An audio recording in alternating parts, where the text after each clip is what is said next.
Assalamualaikum warahmatullahi wabarakatuh. Selamat berjumpa kembali, tentunya masih bersama Endang Wahyu di channel. Kali ini kita akan membahas tentang Jawa Tengah. Jawa Tengah adalah sebuah provinsi di Indonesia yang terletak di bagian tengah Pulau Jawa. Berikut beberapa informasi tentang Jawa Tengah. Jawa Tengah terletak di bagian tengah Pulau Jawa, berbatasan dengan Jawa Barat dan di sebelah barat, Jawa Timur di sebelah timur, dan Samudra Hindia di sebelah selatan. Jawa Tengah memiliki luas wilayah sekitar 32.800 km persegi. Jawa Tengah memiliki topografi yang beragam, mulai dari dataran rendah hingga pegunungan. Jawa Tengah memiliki jumlah penduduk yang besar sekitar 36 juta jiwa. Jawa Tengah memiliki kepadatan penduduk yang tinggi, terutama di daerah perkotaan. Jawa Tengah memiliki komposisi penduduk yang beragam dengan mayoritas penduduk Jawa. Jawa Tengah memiliki sektor pertanian yang penting dengan komoditas seperti padi, jagung, dan tembakau. Jawa Tengah memiliki sektor industri yang berkembang dengan industri seperti tekstil, makanan, dan kerajinan. Jawa Tengah memiliki potensi pariwisata yang besar dengan destinasi wisata seperti Borobudur, Prambanan, dan Dieng.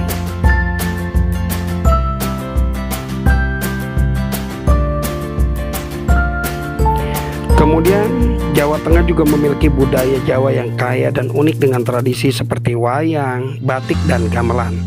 Jawa Tengah memiliki bahasa Jawa sebagai bahasa daerah dengan dialek yang beragam.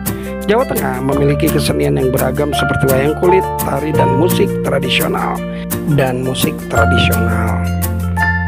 Sedangkan Jawa Tengah memiliki sejarah kuno yang kaya dengan peninggalan seperti Borobudur dan Prambanan. Jawa Tengah pernah menjadi pusat kekuasaan Kerajaan Mataram yang berdiri pada abad ke-8 hingga ke-10 Masehi. Jawa Tengah memiliki peran penting dalam perjuangan kemerdekaan Indonesia. Baik, kita memasuki tempat-tempat wisata yang ada di Jawa Tengah yang punya nilai tersendiri dan ciri khas tersendiri. Yang pertama adalah Candi Borobudur. Candi Buddha terbesar di dunia, terletak di Magelang, Jawa Tengah. Berikut beberapa informasi tentang Candi Borobudur. Candi Borobudur dibangun pada masa pemerintahan dinasti Sailendra pada abad ke-9 Masehi. Borobudur merupakan contoh arsitektur budaya Mahayana yang unik dan indah. Borobudur memiliki bentuk stupa yang terdiri dari 6 tingkat berbentuk persegi dan 3 tingkat berbentuk lingkaran. Borobudur memiliki lebih dari 2.600 relief dan 504 patung Buddha yang indah dan detail. Arti dan makna dari benda-benda yang ada di Candi Borobudur. Yang pertama, jalan menuju nirwana. Borobudur dianggap sebagai jalan spiritual menuju nirwana, yaitu keadaan bebas dari penderitaan dan kesengsaraan. Yang kedua, simbol kosmologi Buddha. Borobudur juga dianggap sebagai simbol kosmologi Buddha yang menggambarkan alam semesta dan perjalanan spiritual manusia. Berdasarkan situs warisan dunia UNESCO, Borobudur telah diakui sebagai situs warisan dunia di UNESCO pada tahun 1991. Borobudur merupakan destinasi wisata budaya dan spiritual populer bagi wisatawan dari seluruh dunia. Borobudur terus dipelihara dan dilestarikan untuk menjaga keaslian dan keindahannya. Yang berikutnya adalah Candi Prambanan. Candi Prambanan adalah kompleks candi Hindu terbesar di Indonesia yang terletak di Klaten, Jawa Tengah. Berikut beberapa informasi tentang Candi Prambanan. Candi Prambanan dibangun pada abad ke-9. Candi Prambanan dibangun pada masa pemerintahan dinasti Sanjaya pada abad ke-9 Masehi. Candi Prambanan merupakan contoh arsitektur Hindu yang unik dan indah dengan pengaruh dari arsitektur India. Candi Prambanan terdiri dari 240 candi yang terbesar di area yang luas. Candi utama di kompleks Prambanan adalah Candi Sipa, Candi Brahma, dan Candi Wisnu.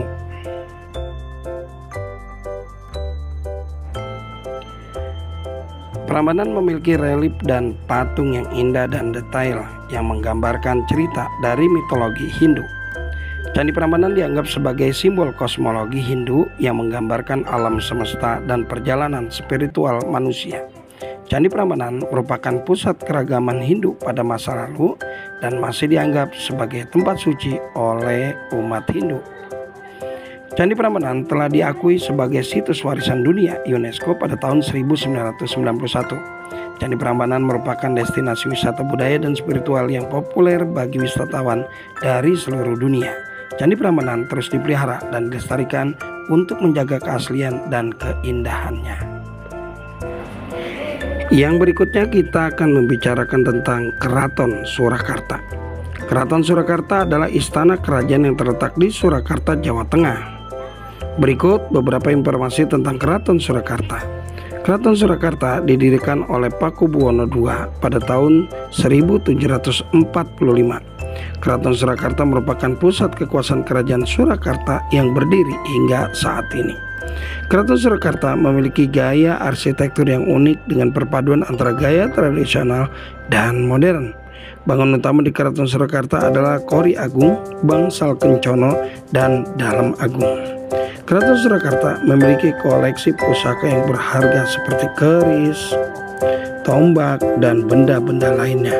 Keraton Surakarta juga memiliki koleksi seni yang indah seperti lukisan, patung, dan benda-benda lainnya. Keraton Surakarta masih melakukan upacara adat dan ritual yang terkait dengan kehidupan kerajaan.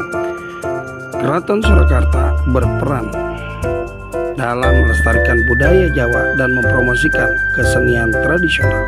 Keraton Surakarta juga menjadi destinasi wisata yang populer bagi wisatawan yang ingin mengetahui lebih tentang sejarah dan budaya Jawa.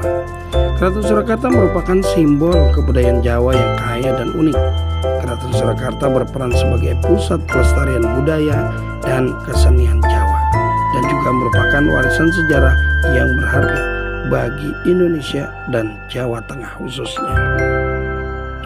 Yang berikutnya adalah Parangtritis, adalah sebuah pantai yang terletak di Kabupaten Bantul, Daerah Istimewa Yogyakarta. Parangtritis terletak di pantai selatan Jawa yang terkenal dengan keindahan alam dan ombaknya yang besar.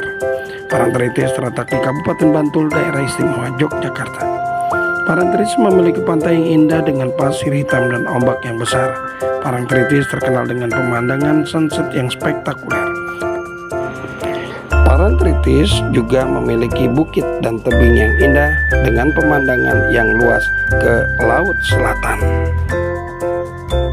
Yang berikutnya adalah Plateau, yaitu sebuah dataran tinggi yang terletak di atas permukaan laut, biasanya dengan topografi yang relatif datar atau bergelombang. Plateau adalah dataran tinggi yang terletak di atas permukaan laut dengan ketinggian yang bervariasi. Plateau memiliki topografi yang relatif datar atau bergelombang dengan sedikit perubahan ketinggian. Plateau terletak di atas permukaan laut dengan ketinggian yang bervariasi dan beberapa ratus hingga beberapa ribu meter.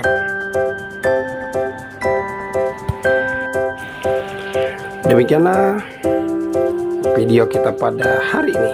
Semoga semuanya dapat berkenan. Kita bertemu kembali dalam waktu dan gelombang yang sama.